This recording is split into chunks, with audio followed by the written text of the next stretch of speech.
Dieu a fait vraiment grâce à son serviteur. Je bénis Dieu pour sa vie, pour son conseil, pour le conseil de l'Église, pour sa famille.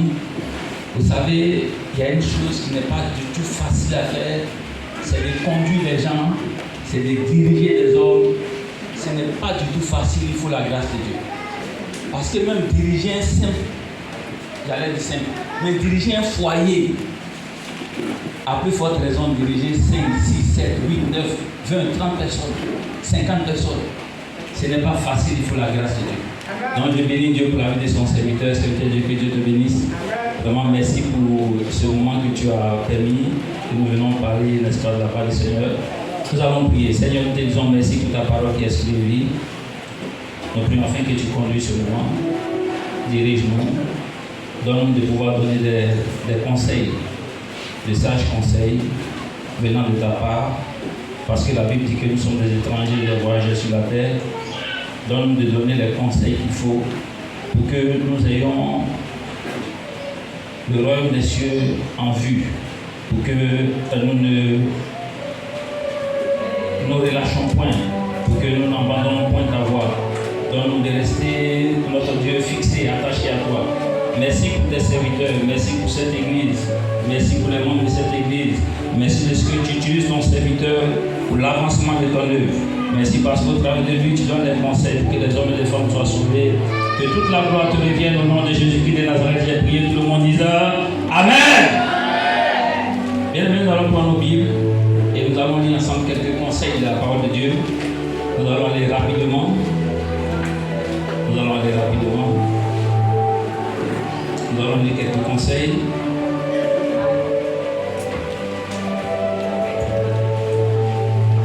J'aurais besoin d'un lecteur, quelqu'un qui va se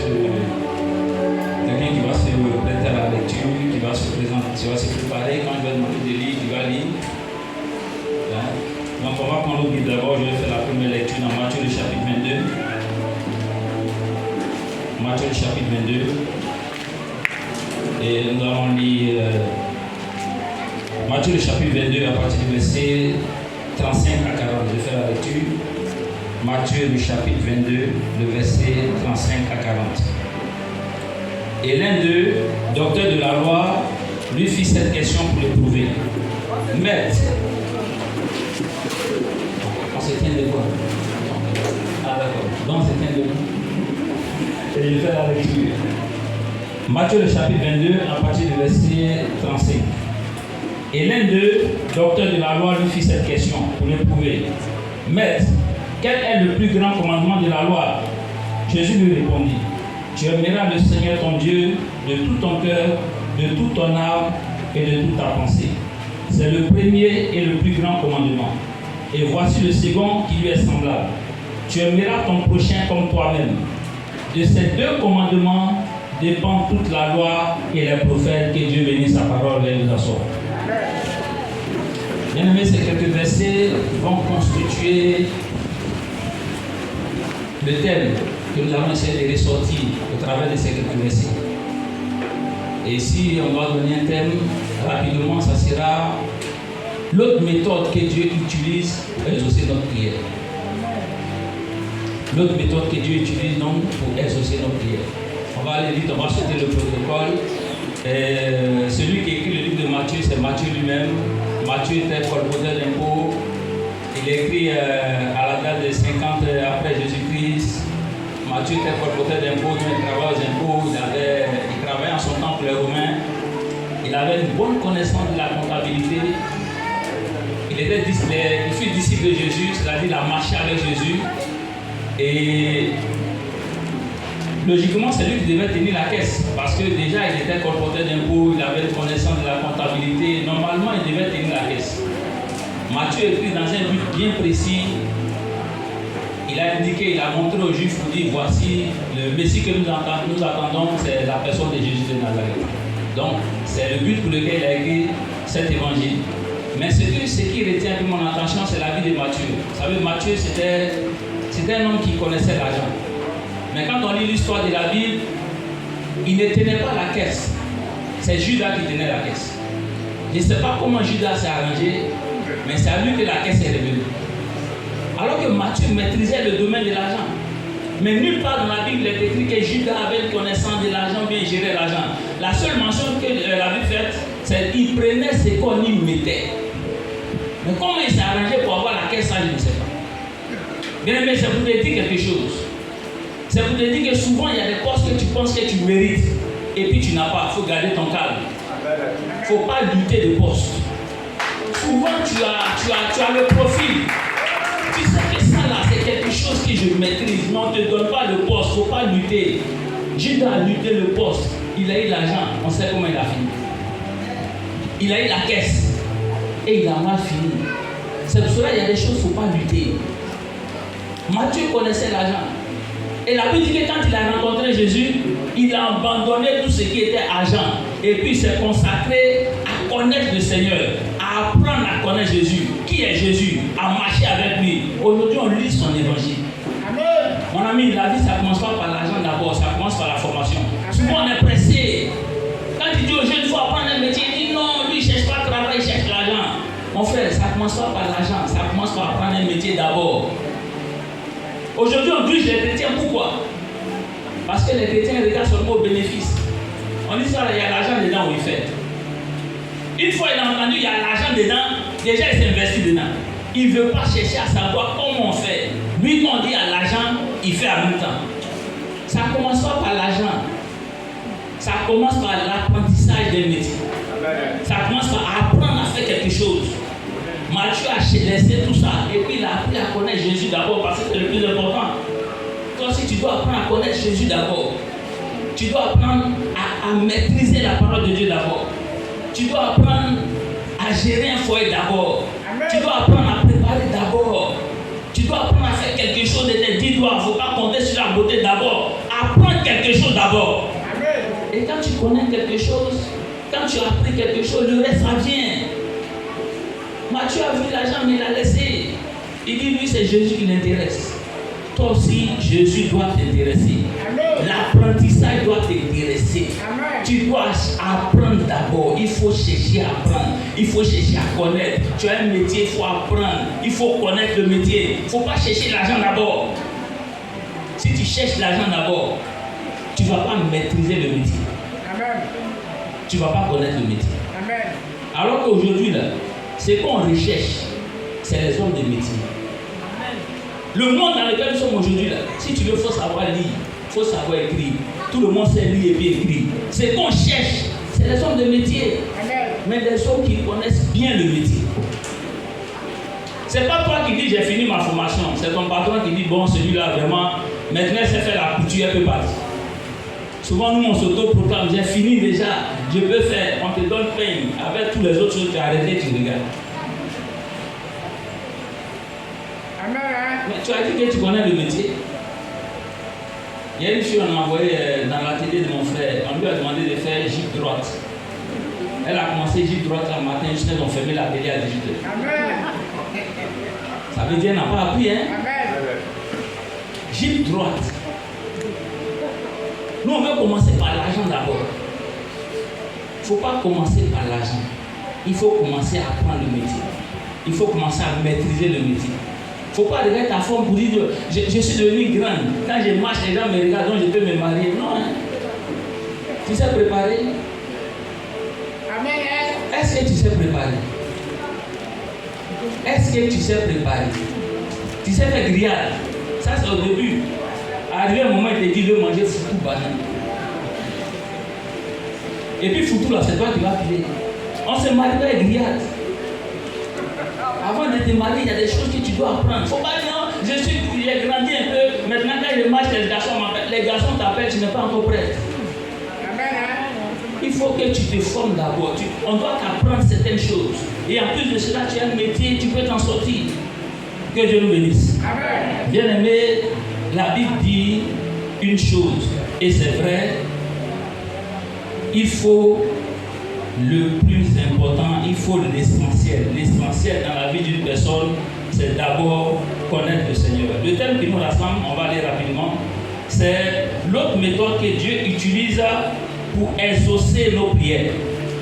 Le premier verset qu'on a lu, la Bible dit, tu aimeras le Seigneur ton Dieu de tout ton cœur, de toute ton âme, de toute ta pensée penser, tu aimeras Dieu. Vous savez, aimer Dieu amène Dieu à nous écouter.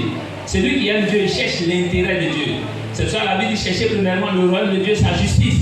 Et tout le reste sera donné par-dessus. Donc d'abord, quand tu aimes Dieu, tu cherches son intérêt. Tous ceux qui aiment Dieu cherchent l'intérêt de Dieu.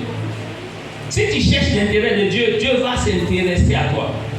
Si tu évangélises, Dieu va s'intéresser à toi. Donc chercher l'intérêt de Dieu, on peut lire ça dans Matthieu le chapitre 6 à partir du verset 23, c'est chercher premièrement le royaume et la justice.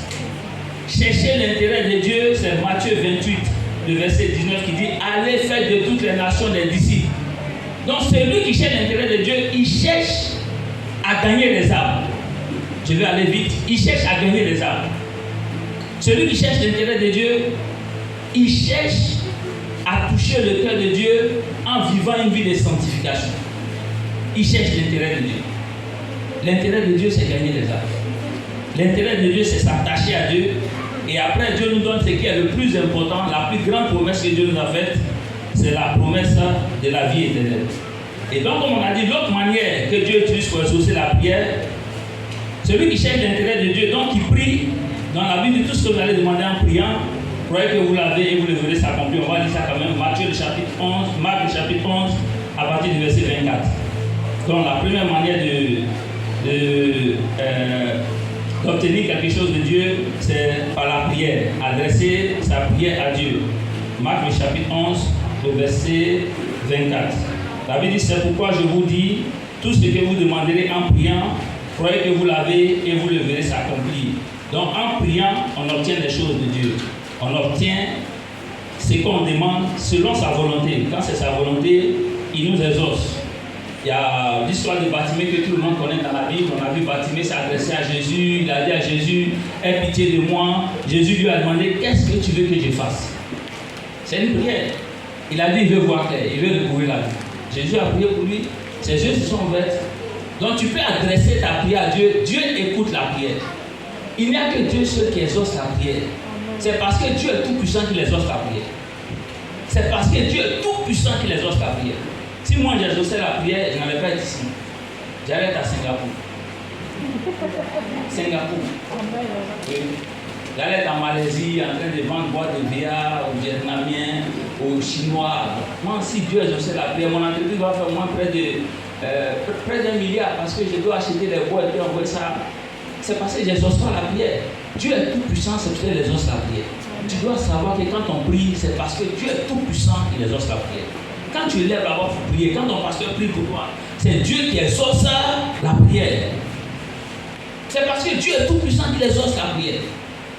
Si tout à l'heure on prie pour vous, que Dieu intervient, c'est parce que Dieu est tout puissant qu'il a exaucé vos prières. Donc la première méthode, c'est par la prière. Demander à Dieu.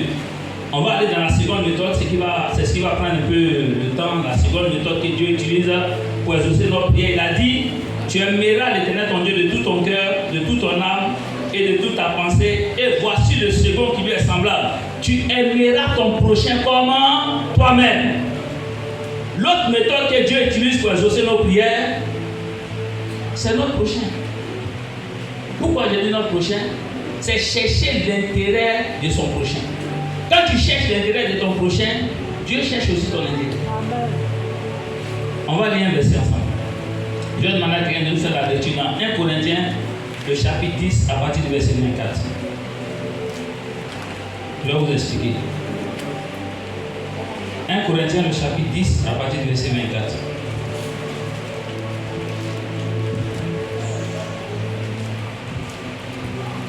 Lis la parole du Seigneur. 1 Corinthiens 10, à partir du verset 24. Que personne ne cherche à son propre intérêt, mais que chacun cherche à celui d'autrui. Verset. Non, c'est bon. Que Dieu bénisse. Donc la Bible dit que nous devons chercher l'intérêt des autres. Et ici, aimer Dieu, c'est chercher l'intérêt de Dieu. Aimer son prochain, c'est aussi chercher l'intérêt de son prochain. Je lis un autre verset dans Matthieu le chapitre 7 à partir du verset 12. La Bible dit, tout ce que vous voulez que les hommes fassent pour vous, faites-le de même pour eux, car c'est la loi et les prophètes.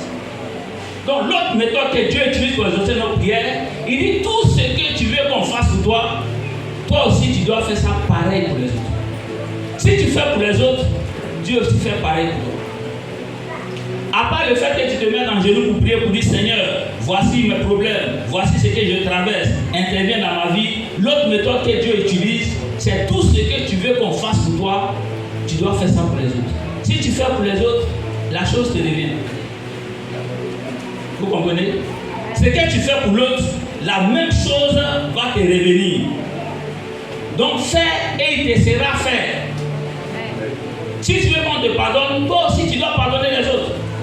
Tant que tu ne pardonneras pas, toi aussi on ne va pas te pardonner. Et il n'y a pas de prière pour ça.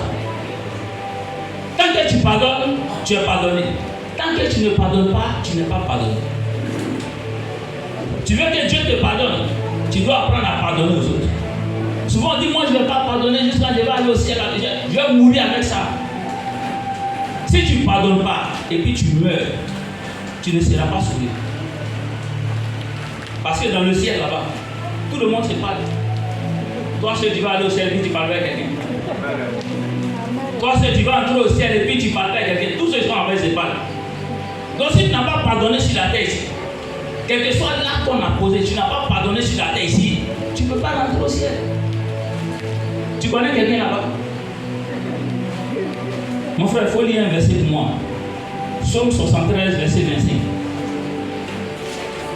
Psaume 73, le verset 25.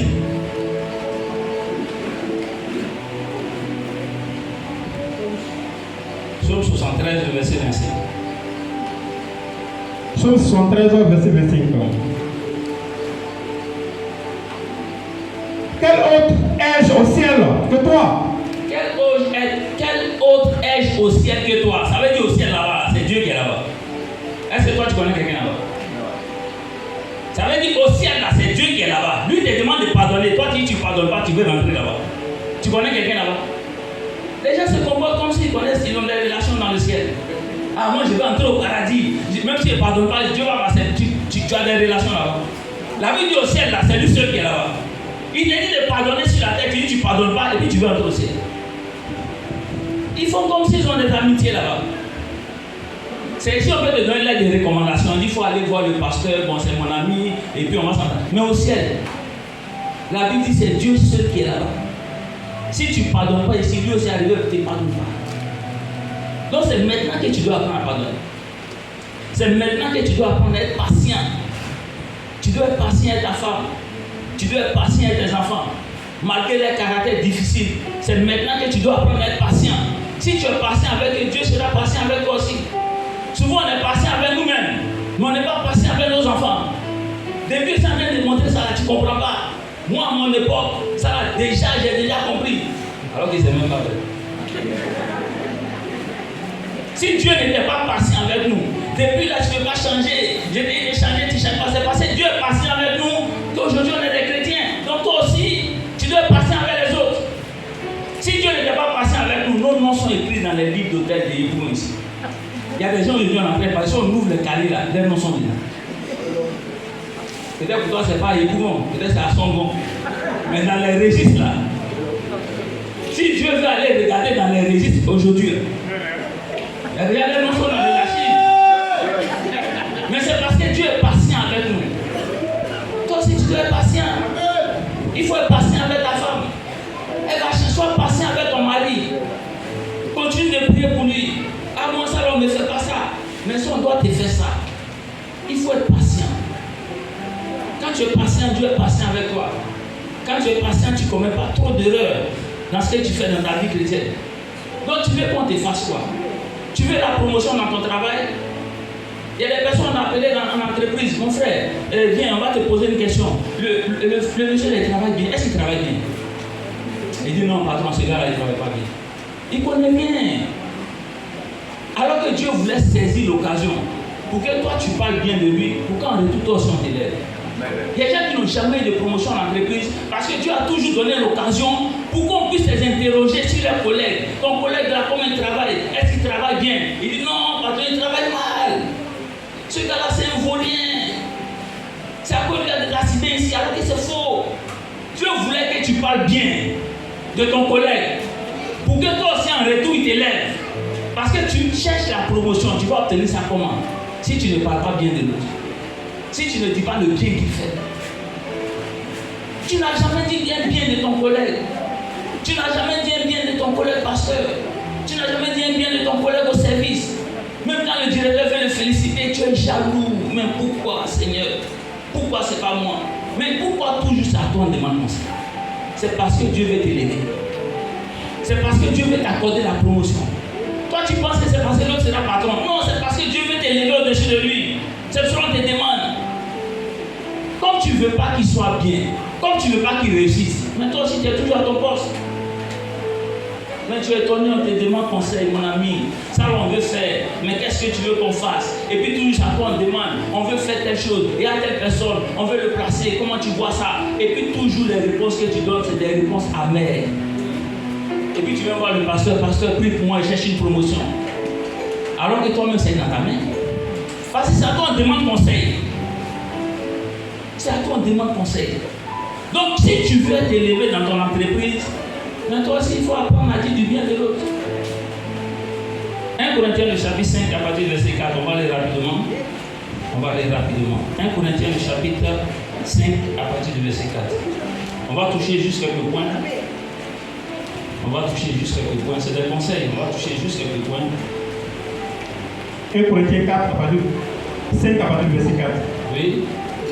Au nom du Seigneur Jésus, vous et mon esprit étant assemblés avec la puissance de notre Seigneur Jésus. Verset 5. Non, attends un peu, c'est ça? Est-ce que c'est ce que tu as dit? 1 Corinthiens le chapitre 5 à partir du verset 4. Attends, je vais lire. Si une veuve a des enfants ou des petits-enfants, qu'ils apprennent avant tout à exercer la piété envers leur propre famille et à rendre à leurs parents ce qu'ils ont reçu d'eux, car cela est agréable à Dieu. La Bible dit 1 Corinthiens le chapitre 5, le verset 4. Si une veuve a des enfants ou des petits-enfants, qu'ils apprennent avant tout à exercer la piété envers leur propre famille et à rendre à leurs parents ce qu'ils ont reçu d'eux. À rendre à leurs parents ce qu'ils ont reçu d'eux. Donc les enfants rendent à leurs parents ce qu'ils ont reçu d'eux. 1 Timothée le chapitre 5, le verset 4. 1 Timothée le chapitre 5, le verset 4. 1 Timothée 5, 4. Si une veuve a des enfants ou des petits-enfants, qu'ils apprennent avant tout à exercer la piété envers leur propre famille et à rendre à leurs parents ce qu'ils ont reçu d'eux. Donc les enfants rendent aux parents ce qu'ils ont reçu d'eux. Ce que tu as donné à tes enfants, c'est ce que tu reçois en retour. Si tu as donné de l'affection, tu vas recevoir de l'affection. Si tu as semé la haine, tu vas recevoir la haine. Mais vous ne devez pas faire ça au nom de Jésus. Si on t'a donné de la haine, tu dois donner de l'affection, de l'amour, pour que de tout toi aussi, tes enfants te rendent pareil. Souvent on vient à l'église, on se plaint. Mes enfants ne s'occupent pas de moi, ils sont voyagés, personne ne me vient en aide. Mais qu'est-ce que tu as donné à tes enfants? Ceux qui sont restés avec moi, je me suis occupé d'eux jusqu'à aujourd'hui, ils ont réussi. Personne ne vient à mon aide, personne ne vient à mon secours. Mais ça dépend de ce que tu leur as donné. Pendant que tu leur donnes à manger, ils sont en train de manger, tu les insultes. Toi, tu connais le prix des riz. Hein? Toi, tu sais comment on pêche. C'est pour finir mon sac de riz seulement. Regarde comment ils mangent. C'est comme ça qu'on mange du riz. Tout de suite, la riz est finie dedans. Mais c'est comme ça que tu leur as donné. Donc, en retour, il va te rendre pareil. Et puis on se plaint. Les gens on a aidé jusqu'à. Tu as aidé, mais tu as dit quoi? Ce que tu as dit là, c'est ce qu'ils sont en train de te rendre. Depuis les partis en Europe, ils n'envoient rien. L'autre fois, il m'a envoyé seulement 15 000. Mais tu lui as donné quoi? En donnant de l'argent, tu ajoutes les injures là-dessus. Vous pensez que quoi là, c'est comme ça? C'est moi, je vais tout faire. Fourniture là pour acheter, tu penses que c'est facile? C'est vrai, il sait que c'est pas facile. Avec des injures là-dessus. C'est comme ça, on fait des vies, après on n'est pas reconnaissant. Mon frère, ce que tu lui as donné, c'est ça va tenir. C'est pour ça, même si ce n'est pas la mère qui a l'argent pour acheter les fournitures, mais elle a vraiment l'affection. Les deux doivent mettre ça ensemble. Tu n'as pas besoin de te promener au quartier pour dire à tout le monde, non, c'est moi qui ai acheté le livre. C'est moi qui ai acheté des livres. Sac là, c'est moi qui ai acheté. Lui, il n'a rien fait. Lui, il est là seulement. C'est moi qui ai fait ceci. C'est moi qui ai fait cela. Quand tu dis ça, ça rentre. L'enfant emmagasine ça. Le voisin sait que c'est sa femme qui a acheté les livres. La voisine sait que Kaki, là, avec Aïe, tout ça, c'est sa femme qui a acheté. Lui, il n'a pas les moyens de le faire. Est-ce que c'est l'enfant du voisin? Mais tu vas aller chercher quoi là? Qui t'a envoyé? Quand l'enfant apprend ça là, quand il va te rendre ça à son retour, tu vas dire non, mais l'enfant là, il a tout fait pour lui. Mais c'est parce que tu as exposé son père. Les enfants, ils nous rendent ce qu'on les donne. Si tu rends l'affection, l'enfant va te donner l'affection. Quand il va travailler, sa priorité, ça sera toi. C'est ça la vie dit tout ce que tu veux qu'on te fasse. Tu veux qu'on te fasse ça? Fais aux autres. Tu veux qu'on te fasse du bien? Il faut faire aux autres. En ce moment, Dieu utilise ça pour exaucer ta prière. Dieu utilise ça pour exaucer ta prière. L'autre méthode que nous allons voir aussi, l'autre étape, tu dois veiller sur ta vie. Fais attention à ce que tu dis à tes enfants. Il ne faut pas qu'ils vont te rendre la même chose. La gloire à Jésus. J'ai rien fait à mes enfants et puis ils m'ont oublié. Tu es sûr que tu n'as rien fait? Et quand on vient voir le pasteur, les enfants qu'on a aidés jusqu'à aujourd'hui là, ils sont devenus, ils sont plus reconnaissants. Hein? Mais tu as fait quoi? Il est en train de manger et puis intérieurement il pleure. Il mange mais il n'est pas rassasié. À cause des injures. Vilain. Hein? Toi, tu sais comment on achète du riz? Quelqu'un qui est en train de manger. Quelqu'un qui a un enfant qui est en train de manger. Quand tu dis là, les paroles restent. Je ne dis pas ça pour que vous puissiez vous venger, mais pour ne pas que vous fassiez les mêmes erreurs. Gloire à Jésus. Amen. Tu ne dois pas faire les mêmes erreurs. Tu vas voir que tu ne vas pas manquer d'affection. Tu vas voir que tu ne vas pas manquer d'affection. Il y a des gens qui te donnent à manger, ils ne parlent pas. Même si c'est difficile. Et puis quand il finit de dire, si tu es rassasié, pourtant il n'y en a pas. Hein. Quelqu'un comme ça, même quand tu commences à travailler, tu penses à lui d'abord. Quand tu vois les difficultés qui sont dedans là, tu dis ah, vraiment ce monsieur là, il a été bien avec moi. Hein. Moi aussi je vais tout faire pour rendre pareil. Donc méfions-nous des actes que nous posons. Souvent Dieu veut utiliser des enfants pour tes autres, pour te bénir, pour te bénir financièrement, pour ouvrir les portes. Mais ça dépend de ce que tu as semé. Gloire à Jésus. Donc la Bible dit ce que tu veux qu'on te fasse, toi aussi il faut faire pareil. Tu dois chercher l'avantage dans ton foyer, tu dois chercher l'avantage, l'intérêt de ton mari. Ça doit être une priorité pour toi. La femme aussi doit chercher, le mari doit chercher l'intérêt de sa femme. Ça doit être une priorité pour toi. Tu ne dois pas le priver de tous ses droits. Souvent, il suffit d'un petit problème, on le prive de tout. Aujourd'hui, tu vas dormir au salon. Les femmes dorment avec jaquette, tout ça. C'est dit, voilà au marché, elle est pressée, elle se lave, elle s'en va au marché, quand elle vient, elle dort comme ça. Tout ça parce que le temps pas là. Et puis elle ne parle pas avec son mari. La Bible dit que la femme, le corps de la femme là, elle appartient à son mari. Même s'il n'a pas donné l'argent du marché, c'est sa femme. Avant si tu sois malade, ou bien tu sois dans un mauvais jour, tu appartiens à ton mari. Quel que soit ce qui va se passer, tu appartiens à ton mari. Même si tu dois prier à 22h, s'il est prêt, tu appartiens à ton mari. Tu sais que le monsieur va t'appartenir à 22h. Pourquoi tu m'en à prier à partir de 21h? Non, parce que quand moi, mon mari, quand il prie, il m'attaque. Mais il t'attaque à quelle heure? Quelqu'un qui t'attaque à 22h, toi tu pries à 21h, tu as le temps de prier jusqu'à après, il t'attaque, toi aussi tu es déjà prête. Non, pasteur, moi c'est quand je veux prier, il m'attaque. Il t'attaque pas. Et puis pasteur, les femmes, souvent quand on prie et puis, la plupart du temps, c'est le groupe d'intention sont dirigés par les femmes. Toi-même, tu ne te donnes pas à ton mari. Tu refuses. Et puis tu viens prier à l'église. Seigneur, on prie. Et afin qu'il y ait des mariages au nom de Jésus. Seigneur, ce que Dieu t'a dit là, tu ne fais pas. Et puis tu demandes quoi? C'est ça dans l'église, ça n'apporte pas. Parce que le groupe d'intercession, les femmes sont. Il y a des femmes, elles ont fait 1 mois. Elles dorment au salon. Et puis elles viennent intercéder. Seigneur, on veut le mariage dans l'église. Le réveil spirituel. Au nom de Jésus. Toi-même, Dieu t'a dit, tu appartiens à ton mari. À cause de panique, tu dors au salon, tu cherches quel réveil. C'est cela, pasteur, il faut voir le groupe d'intercession là. Celle qui dit dit le groupe d'intercession, tous ceux qui sont en parole avec les maris, tu les mets de côté. Sinon, vous allez prier ici, il n'y aura pas de réveil. Les âmes vont venir personne. Parce qu'elle-même, elle ne cherche pas l'intérêt de Dieu. Elle ne cherche pas l'intérêt de son mari. C'est quelle prière va faire Dieu les ossements. C'est pour ça qu'il y a beaucoup de femmes dans le groupe d'intercession, mais on ne voit pas les ossements de la prière. Partout, c'est comme ça. C'est les femmes seulement. Elles intercèdent. Mais quand tu te renseignes, personne. C'est elles sont en parole. Et puis elle prie maintenant au nom de Jésus, le feu. Il n'y a pas de feu. Mon pasteur est Abraham. Lui seul élève là-bas, il prie Dieu. Lui seul, Abraham, lui seul. Il faut prendre des gens qui vont intercéder, tu vas voir, l'église va changer. Lui n'a pas ce problème, Abraham, lui seul. Tu veux que l'église avance, tu veux que l'église prospère, tu veux voir l'église avancer, mais toi tu fais quoi? Toi tu ne sais pas l'intérêt de Dieu. Il dit tu appartiens à ton mari, il dit toi tu ne peux pas. Et puis elles sont là, le feu, on va gagner, les gens ne vont pas venir. Tu n'as pas obéi à Dieu, Dieu ne fera pas aussi pour toi. Gloire à Jésus. Bien-aimé, tu veux être un parent honoré, tu dois honorer ton père et ta mère. On va terminer par là. Tu veux être un parent honoré, tu dois honorer ton père et ta mère. Ça, c'est la moindre des choses.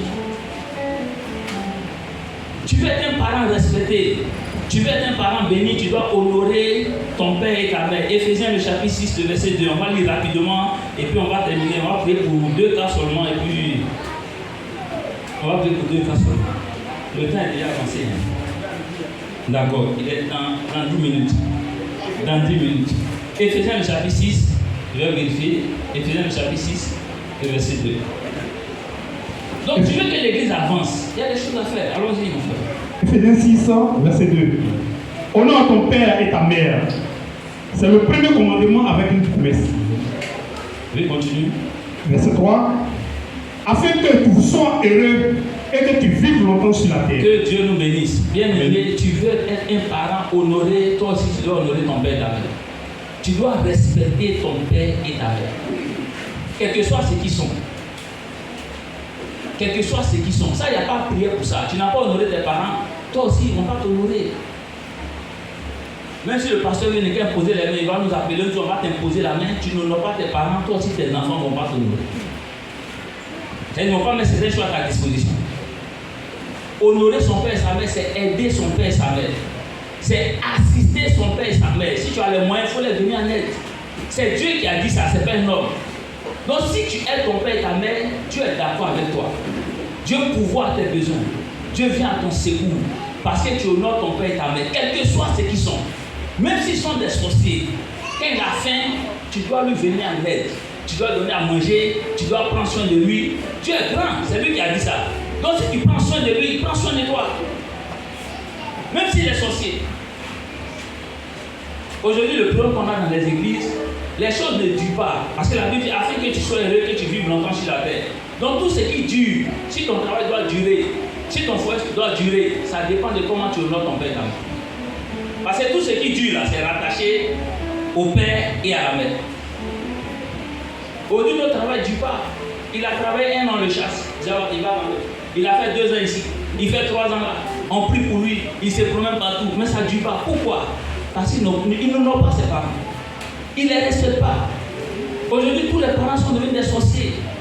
La Bible dit qu'il faut les honorer. Il n'a pas dit si les sorciers, mais il dit qu'il faut l'honorer. Même si les sorciers. Sorciers ne mangent pas riz. Est-ce que tu as acheté riz cassé pour sorcier et tu n'as pas mangé? Sorcier mange riz. Même si ton papa est sorcier, il faut acheter du riz pour lui. Il va regarder riz là. Il va attendre, il va avoir faim, il va manger. En ce moment, tu viens de le donner. Dieu est d'accord avec toi, il te garde, il te protège, il prend soin de toi. Tu ne dois pas avoir honte de tes parents.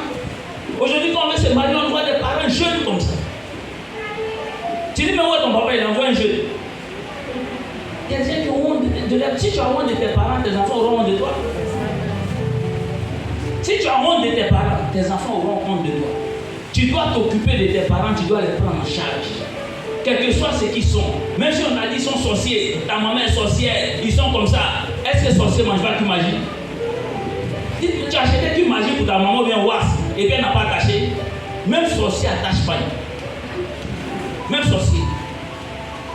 Sorcier, même si elle est sorcière, elle va prendre une magie quand même, elle va mettre dans sa sauce. pour manger. Donc tu dois t'occuper d'eux. C'est ta responsabilité. Si tu le fais par la prière, Dieu va te garder, Dieu va te protéger. C'est une recommandation qui est biblique. Tu dois prendre ça en considération. Tes parents biologiques, tu dois te souvenir d'eux. Tu peux être dans le ministère, souvent le ministère n'avance pas. On accuse, souvent c'est parce qu'on n'honore pas nos parents. On s'est séparé d'eux. On a mis une séparation entre nos parents. Bien aimé, tu dois faire quelque chose. Si tu veux réussir, tu veux que ton travail dure, tu veux que ton foyer dure, il faut chercher à te réconcilier avec tes parents. Il faut te réconcilier avec eux. Parce que tout ce qui va durer dans ta vie, là, ça dépend d'eux. Tu dois, s'ils sont vivants, il faut te réconcilier avec eux. Il faut faire tout. Il faut voir qui tu veux voir. Il faut aller où tu veux aller, mais il faut te réconcilier avec eux. Si tu ne te réconcilies pas, Dieu est plus grand que tout le monde. C'est Dieu qui a parlé. Qui va conseiller Dieu? Qui va conseiller Dieu? C'est Dieu qui a dit. Le pasteur n'est pas plus grand que Dieu. C'est Dieu qui a dit. Donc si tu honores tes parents, tu vas voir que Dieu va commencer à t'ouvrir les portes. Dieu va commencer à bénir tes affaires.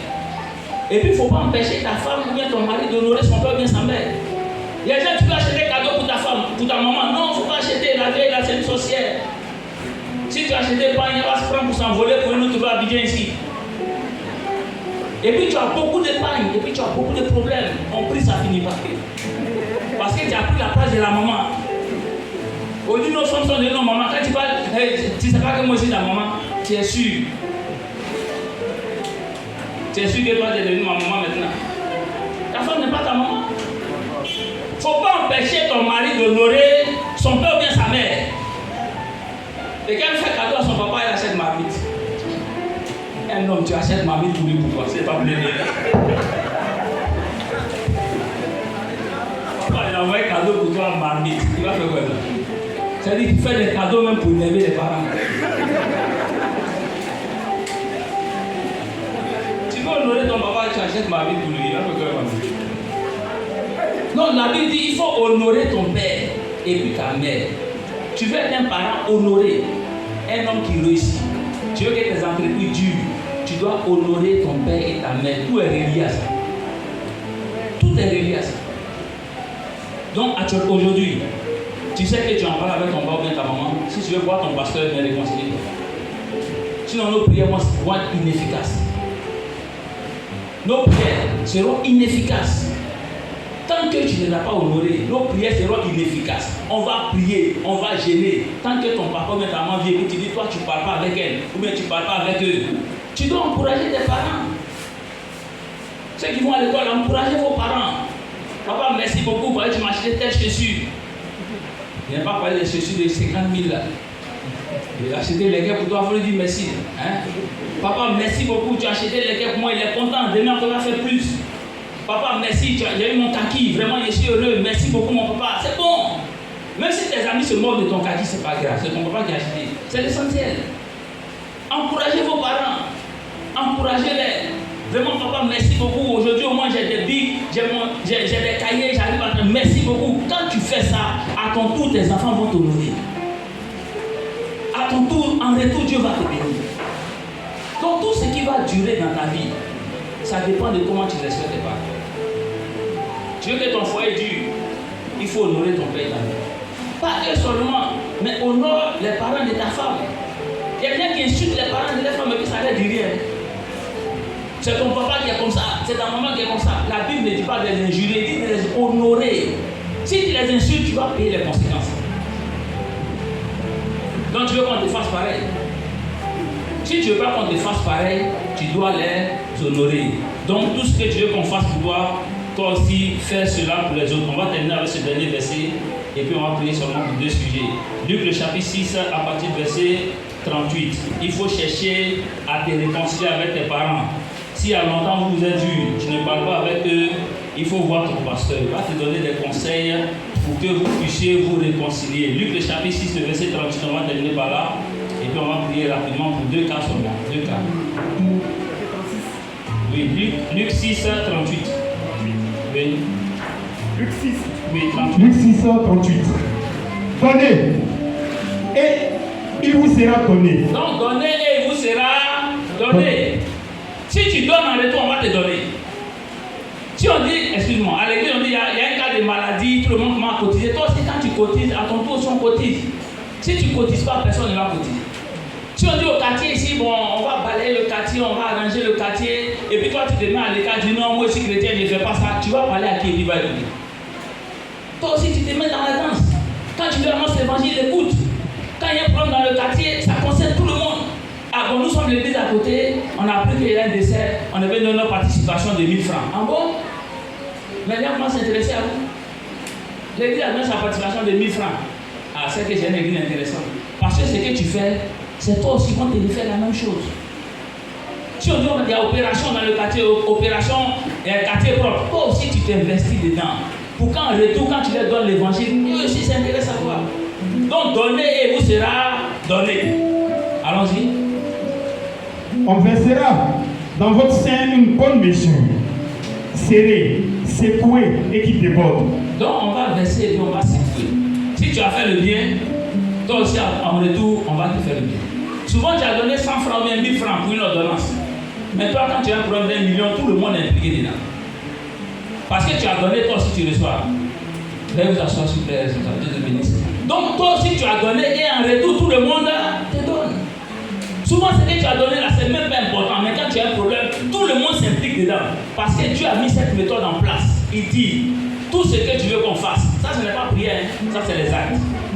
Tu veux qu'on fasse quoi pour toi? Tu veux que tes enfants fassent quoi pour toi? Tu veux que ton mari fasse quoi pour toi? Si tu donnes l'affection, il va te donner de l'affection. Si tu ne donnes pas l'affection, comment il va te donner de l'affection? Ce que tu sèmes, c'est ce que tu récoltes. C'est la méthode que Dieu a mis en place pour pouvoir exaucer ta prière. Pour pouvoir exaucer ta prière. Donc ton prochain que tu vois là, c'est une source d'exaucement de ta prière. Moi, laisse-toi bien, s'il te plaît. Oui, toi, viens. Arrête-toi devant ici. Voilà. Maintenant, regarde le public. Regardez-le, regardez. Donc, il faut sourire au peu. Vous voulez le sourire. Il a souri, tout le monde a commencé à sourire. C'est ce qu'il vous a donné, vous lui avez donné. Si c'est Samy tout le monde va serrer Samy. Sourire un peu, on va sourire. Est-ce qu'il vous a dit de sourire? Donc, ce qu'un homme aura semé, il le moissonnera aussi. Que Dieu nous bénisse, que Dieu bénisse sa parole. Que le Seigneur nous bénisse. Bien aimé, tu vas prier, tu vas dire merci à Dieu pour cette parole que tu